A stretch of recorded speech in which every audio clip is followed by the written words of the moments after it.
LSU head coach Ed Orgeron. He'll make some opening remarks, and then we'll throw it open for questions. Coach? Hey guys, good to see everybody. Very proud to bring Joe Burrow, Lloyd Cushenberry, and Grant Delpit. Three great young men, great examples of LSU football players, student athletes. We're looking forward to this year. I know you guys have a lot of questions. I'm not going to go everything, but we have a good football team coming back, and I can't wait to camp. Questions, Coach, right here on your left, third row. Spur 90.7 WVUA-FM Tuscaloosa. Coach, the Tigers finished in second place in the SEC West last year, right behind Alabama. What do the Tigers have to do in 2019 in order to make the SEC championship to represent the West? You know, first thing that we have to do is block out the noise. Last year we came here with a lot of negativity about the program. Now there's a lot of positive things going on in the program. When we get to camp, we got to forget all that. We got to get back to the fundamentals. In order for us to have a championship football team, we have to score more points on offense, do a better job of run defense, and create more turnovers. Obviously, you got to beat Alabama. I mean, that's the benchmark at LSU. We're going to have a tough road trip against them at Tuscaloosa. We've got a lot of games ahead of us and a very, very tough schedule. We got to take it one game at a time and improve during the season. Coach, to your right, third row. Hey, Coach, how are you? Hi. I have a couple of questions for you. One being this: last year, you talk about the noise. There were detractors last year. There were people that thought that you would be fired, thought that your team was not going to do as good as they did. Yeah. You proved them all wrong. I'm very curious what that does for you inside as a coach, as a man, and what that does for your team and what kind of momentum that creates going into the season. Yeah, thank you for saying that. Without saying it, it was an internal motivation. There's no question about that. And anybody that knows myself or know our team, we're made of grit.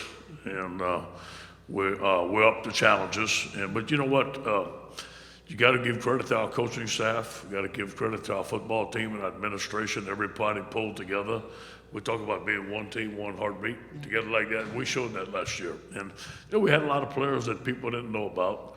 We had Cole Tracy, the kicker that came through, Joe Burrow. We had Nick Brissett had 1,000 yards rushing. So a lot of guys contributed to that success. But thank you for noticing that. Coach, second question is this. I've asked your quarterback about this. The commissioner talked about it in his opening statements about mental health. I've spoken to your team a couple of times and appreciate that commitment. Yeah. But what is the role of a coach, of a leader, in going from, hey, we don't talk about this, toughen it up, don't talk about it, suck it up, to really having an open program to talk about mental health so that these guys are healthier? Well, I think it's important for myself, and you've been around our program. I told our team, I'm going to treat them like my sons. And look, if my sons, if there's something wrong with them, I'm going to get them help. And they know we're going to get the best help at LSU. We provide the best help. You came. We have a lot of counselors available for our kids, but you know what? They have to open up and communicate. Hey, Coach, I need some help in this area, and I'm open to it. And they know that. I think you know that. Coach, to your left over here. Hey, Coach. Bruce Marshall, Sports Byline USA. A quick schedule question for you. Early schedule in particular. And I know a lot of buzz about the Texas game, September 7th. I want to ask you about Georgia Southern. That's right. They run that option, Yeah. and they're very good. And I wanted to ask you, are you better off playing them first to have a little bit more time, preparing for that unique attack, or would you rather have them come after Texas? I would not like to play them in the middle of the season. You bring up a good point. Our coaches have been studied very hard at Georgia Southern. We have a lot of respect for them. We learned our lesson against Troy. Losing to them was not very good at LSU. And so we will be very, very well prepared against Georgia Southern. Obviously, the natural thing is to look towards Texas, and that's when you're going to get beat. So I think our team knows that. You know, the focus right now is going into camp. I love football camp. It's a time for us to focus on ourselves and get better. We have a one day at a time attitude in our football team. We have a one game at a time attitude in our football team. So hopefully that prevails this year. Coach, to your left again. Good afternoon, Coach. AP Stedham, WHEP, AM and FM, Foley, Alabama. Coach, why did you hire John Robinson, and what can he bring to your program? You know, I was speaking when I was interim coach. I'd been at USC for 11 years. I had a good relationship with Coach Robinson. When I was interim coach, I would go to the Booster Club meeting on Monday, and they'd bring us back on a golf cart. And Coach Robinson would ride with me, and we became friends. And I asked him after the second time, I said, Coach, come on up to the office. Let's talk a little football. So we went out the patio on a sunny deck out there, 82 degrees, sunny, typical California day out there. And Coach Robinson and I would talk football. Then about the third time, he says, Coach, I want to tell you something. What? He says, I've been around USC a long time. No football coach has ever asked me my opinion on football. I said, well, Coach Robinson, I value your opinion. Him and Miss Beverly became friends of mine, his wife. Now, his wife is the biggest LSU fan have you ever seen. She's from New Orleans. They decided to move to Baton Rouge, Louisiana, and I asked Coach Robinson if he would come and be a consultant for me. So that's how it happened. To your right, Coach. Hey, Coach. Michael Bradford from Saturday Down South. Going back even your time at Ole Miss, time at USC, and now at LSU, you've coached a lot of good defensive players. Yeah. How high on that list do you rank Grant Delpit? Grant is, I believe Grant is the best defensive player coming back in college football this year. Ain't no question about it. He can do everything. We needed him in the post against Ole Miss. He got the interception for us. We needed him to get pressure against Ole Miss. We sent him. He got sacks. He is tall. He's smart. He's a great young man. I do believe that he's one of the best defensive players I've ever been around. To your left, Coach. Hey, Coach. Jacques Doucet, WAFB. How's your summer going?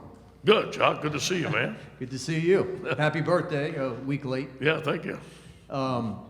Every recruit's important. It's a team game. But can you speak to, it appears Joe Burrow might be the biggest acquisition you've been able to make, and his importance, the quarterback position, all those things. He came right at the right time. I think he changed our program around. He gave us some stability at the quarterback position. He gave us a leader there. He gave us a coach on the football field. I think we've only just seen the beginning of Joe Burrow. Last year, we could not run him like we wanted to. As you guys know, Miles was hurt. We're going to the spread offense. He's going to have more ability to check plays at the line of scrimmage. We're about to see what Joe Burrow is really made of. I think he's going to have a great year. Coach, to your right. Is there a player you would compare him to, A? And then, B, are you ever caught off guard by the plays he makes? Or are you just used to his superhuman abilities? Let me tell you something. That play he made against Georgia on the field goal, he was going to block the field goal. He felt the tight end release. He came out of his rush, covered the tight end, saw that Devin White was covering it, and then went tackle the kicker and caused the fumble. That's one of the best plays. He has the highest awareness level that I've ever been around a football player. He reminds me a lot of Troy Polamalu. Troy could do that stuff. Troy could rush. Troy could cover. Grant's taller and has a little bit more range than Troy, but he's a lot like Troy. Coach, to your left, third row. Coach, you've been in some big-time environments. You coached at Ole Miss. You've been at USC. Just talk about the difference, being at LSU, Death Valley, Saturday night, what that means to you. Yeah, to me, it's the epitome of college football because I'm from Louisiana.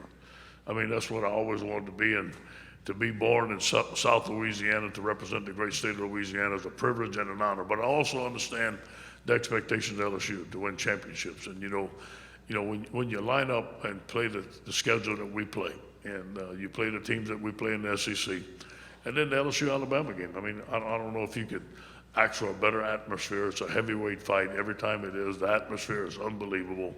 So to be in those type of games is what you want as a football coach. You invite that type of competition. Coach, over here to your right. Ed, two questions, if I may. Would you like to de-emphasize the Alabama game and not have it be the end-all that a lot of fans have made it be on your schedule? Not at all. I think that it's a great tradition. It's the benchmark. Obviously, Texas A&M is going to be a big game for us. We know that. Auburn's going to be a big game. Florida's going to be a big game. But you know what? Everybody has their rival team. And look, I don't talk about Alabama every day. I mean, I'm going to talk about Alabama during Alabama week. And then I think that you've seen our team. It's not the end all. I will say that. Because you've seen our team bounce back after Alabama losses. We've gone on and beat Arkansas every year, and we finished very strong. So we're taking one game at a time, but obviously it's an elite football team. It's an elite rivalry. I love the emphasis.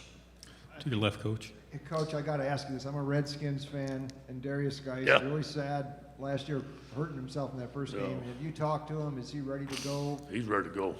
He's a firecracker. Y'all got y'all a good player, man, a good young man. I think he's going to have a great career for you. To your right, Coach.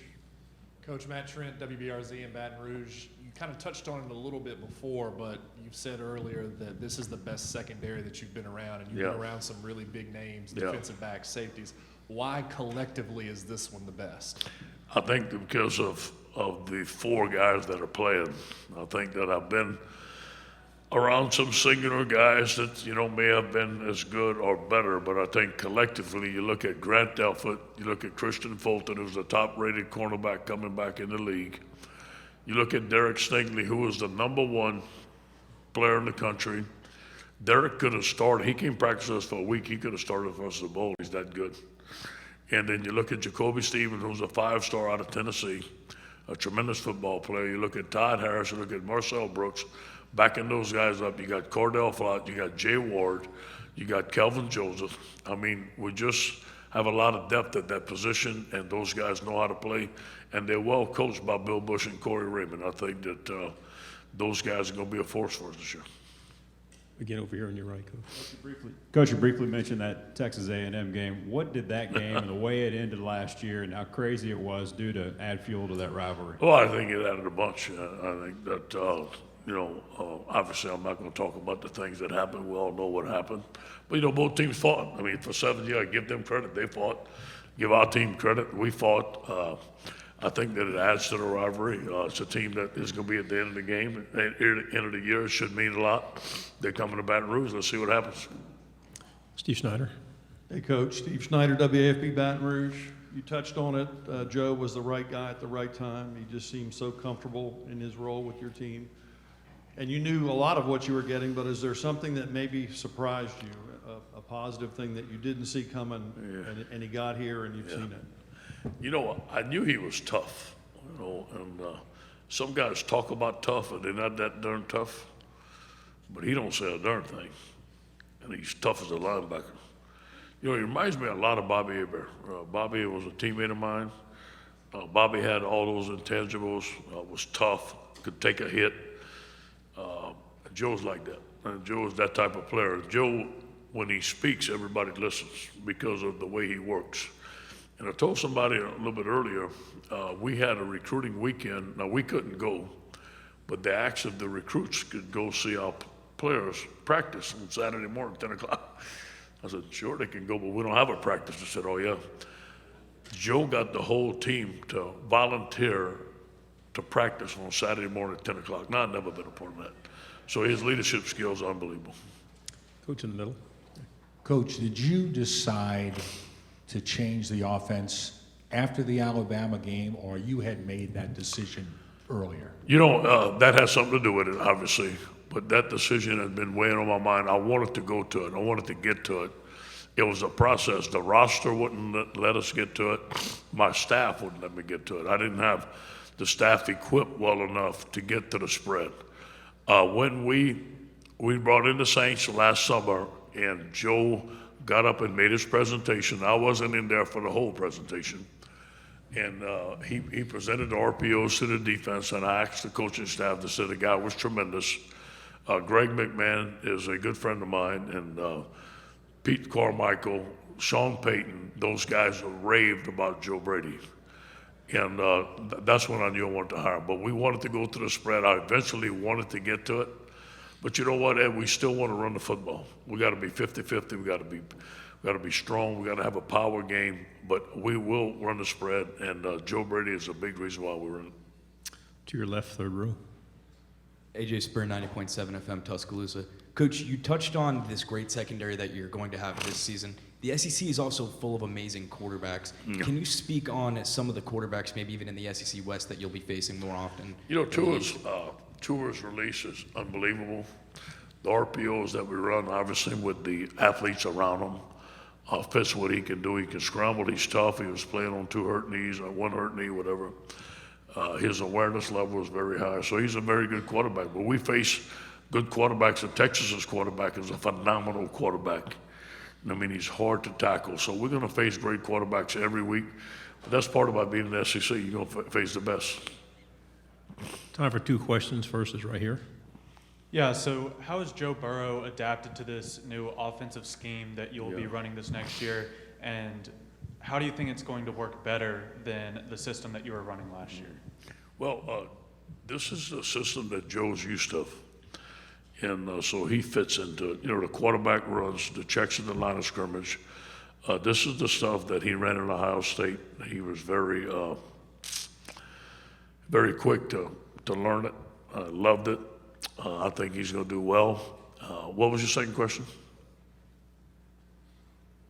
How do you expect for this offense to work better than the offense you've been running in the past? We need to use the talent that we have on our offense. We need to give the players the football that can make plays in space and let them go. And I think the more that you spread the field, the more that you get one-on-ones with our wide receivers, the shorter throws that we can make. We had protection problems last year. I think the shorter throws we can make, the quicker throws we can make, give it to our players in space and let them make plays and give the ball to our running backs. I think we're going to have some great running backs that can be able to run the football and also have some quarterback runs. The one thing I like about Steve Ensminger's offense is the deep ball. Steve always wants to take shots. We need to carry 8 shots into want to throw 8 shots a game. I think that's always going to be our presence at LSU. Right here in the front. Talk about Caleb on Chason. Yeah. What can he mean to your defense? I know it was a huge loss last year to Miami. And the second question, I know player development and the way you've put together your organization is very important. What has Connor Neighbors meant to your program? Well, let me start with Connor Neighbors. He's a champ, man. The first time he comes out there, I said, who is this guy? He's running people down every down. I mean, running the running back down every down. I wanted to put him in a uniform. I mean, this guy had tremendous energy. But you know what? Along with Tommy Moffitt, along with our strength staff, he's LSU, man. He's purple and gold. So he's teaching those guys not only ways, but teaching them how to be a Tiger, teaching them how to be tough. And then Caleb Chasson obviously is our best pass rusher. When we run the 3-4, we always want to bring him. He's the bench linebacker. We want to put him in specific positions so he can rush. And on our 3rd down, he's on our green team. He's going to be our right end. He's our featured rusher. And, every team has a featured rusher. He's our guy. Last question, Coach, right here. Hey, Coach, talking to Lloyd Cushenberry today, he said we gave up too many sacks, we gave up too many tackles for loss. Can you talk about improving your protection this year, and is there any update on Ed Ingram returning to the team? There's no update on Ed Ingram. Obviously, this thing has been prolonged, and it's out of our control. Obviously, he has to go through the process, and once he goes through a process, if he's cleared, he'll be back on the football team. So I don't know when that's going to be. I'm not too optimistic. I was optimistic, but it seemed like it's getting pushed back and pushed back. So we have to go into the left guard position, being Chason Hines or Cordell Thomas right now. I think that's going to be the focus. All right, Coach. Thanks very much for your time. Good to see everybody. Thank you. This video was brought to you by the Alabama Department of Labor. Visit your local career center today to learn about our on-the-job training program for employees and employers.